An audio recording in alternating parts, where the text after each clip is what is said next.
सर्द हवाएं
उसमें एक अजीब गूंज थी, जैसे वो कहीं गहरे कुएं से आ रही हो।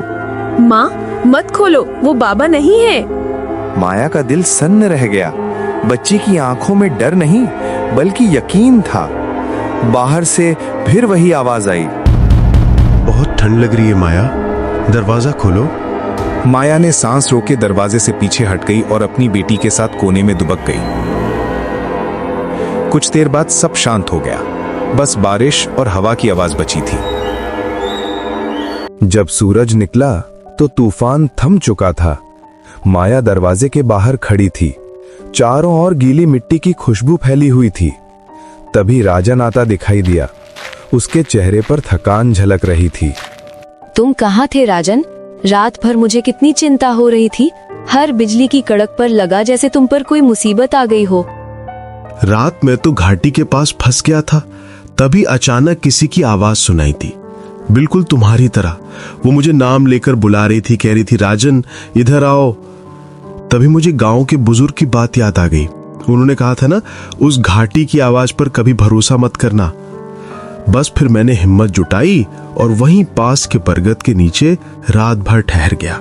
सुबह जैसे तैसे रास्ता मिला तो गांव लौट आया। अच्छा हुआ तुम्हें कुछ नहीं हुआ। चलो घर के अंदर। गौरी बेटा, क्या कर रही हो? तुम खेलने नहीं गई आज? गौरी एकदम चुपचाप बैठी रही, बस नीचे जमीन को देखती रही। कुछ नहीं, वो डर गई है रात से। क्यों, क्या हुआ रात में? रात को यहाँ घर के बाहर कोई आया था और तुम्हारी ही आवाज में बोल रहा था, मैं राजन हूँ, दरवाजा खोलो। पर गौरी ने हमें बचा लिया। उसने कहा, माँ दरवाजा मत खोलना। बहुत देर तक आवाज आती रही और दरवाजा खटखटाने की भी। हम दोनों बहुत डर गए थे रात को। अच्छा हुआ माया तुमने दरवाजा नहीं खोला। उस रात के बाद से माया और राजन की जिंदगी जैसे थम सी गई थी। लेकिन सबसे ज्यादा बदल गई थी छोटी गौरी। अब वो ज्यादा बात नहीं करती थी, बस खिड़की से बारिश को घूरती रहती थी, मानो किसी का इंतजार कर रही हो। गौरी बेटा, खिड़की से हट जाओ, ठंडी हवा लग जाएगी। माँ, वो पेड़ बुला रही है। कौन बुला रहा है? वो औरत जो बरगद के नीचे रहती है, कहती है उसे अकेलापन पसंद नहीं। माया और राजन डर गए। अगले दिन वो गौरी को लेकर मंदिर गए और मंदिर के पंडित जी को माया ने सारी बात बता दी। पंडित जी, मेरी गौरी रात से अजीब हो गई है। उसकी आंखें, उसकी आवाज जैसे कोई और बोल रहा हो। पंडित जी ने गहरी सांस लेकर गौरी को ध्यान से देखा। बच्ची बिल्कुल शांत, बिना पलक झपकाए मंदिर के शिखर को घूर रही थी। राजन ने बेचैनी में कहा, रात को किसी ने मेरी आवाज में माया को बुलाया और घाटी में किसी ने माया की आवाज में मुझे बुलाया। ये सब क्या है?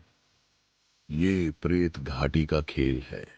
वहां जो आत्माएं भटकती हैं, वे अपने शिकार की आवाज में पुकारती हैं और सबसे पहले बच्चों पर असर होता है। तो हमारी बच्ची पर किसी प्रेत का साया है पंडित जी। अभी हल्का है, लेकिन इसे हटाना होगा, वरना अगली बारिश तक इसका मन पूरी तरह काबू में आ सकता है। क्या करना होगा पंडित जी? पंडित जी ने अपनी झोली से एक छोटी तांबे की डिब्बिया निकाली और माया को दे दी। इसमें अग्नि भस्म है।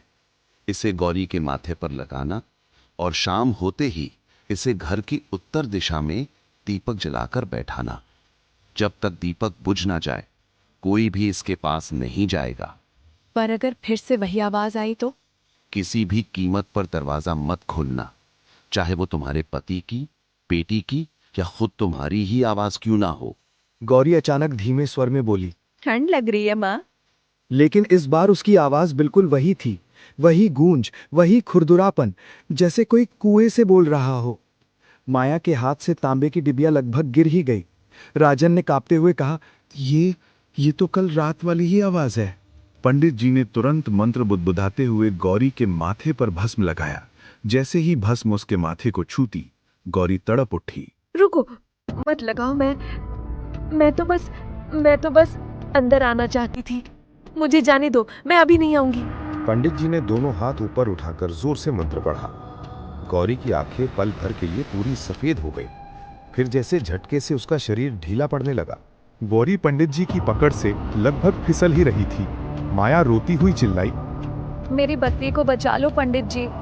पंडित जी ने आखिरी बार जोर से मंत्र का उच्चारण किया और अपनी माला जमीन पर दे मारी।